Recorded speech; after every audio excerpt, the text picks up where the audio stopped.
Un prêt ô combien symbolique.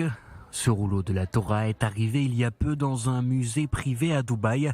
Il a été prêté par une galerie londonienne et dévoilé à l'occasion de la journée internationale de commémoration de la Shoah. Cet homme a facilité le transfert depuis Londres. J'ai vécu dans le monde arabe quand j'étais jeune et le terme holocauste n'existait pas. C'est un grand pas en avant. Il est temps maintenant d'approfondir nos relations, d'avancer côte à côte, mais aussi face à face. Côte à côte en disant « je suis juif, je respecte ces traditions, vous êtes musulmans et vous avez les vôtres ». Et par face à face, je veux dire que nous avançons ensemble, main dans la main.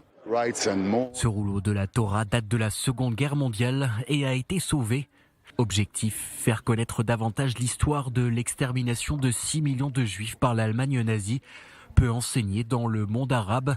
Pour y remédier, l'ambassade émiratie à Washington a d'ailleurs déclaré que les Émirats arabes unis allaient inclure l'enseignement de la Shoah dans les écoles. Ici, pour nous, la paix est une paix complète. Ce n'est pas seulement politique, ni économique, ni sécuritaire, ni même technologique. C'est au-delà de ça. Nous avons la paix de peuple à peuple.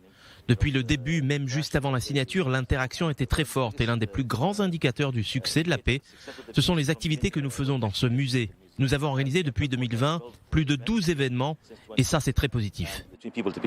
2020, date de signature des accords de normalisation entre Israël et les Émirats arabes unis.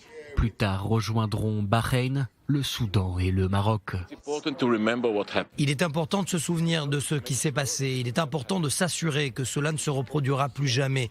Et il est important de se tenir ici ensemble, nous tous, Israéliens, Émiratis et d'autres, afin de dire plus jamais.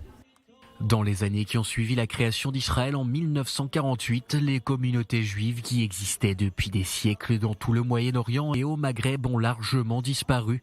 Des centaines de milliers de juifs ont trouvé refuge en Israël.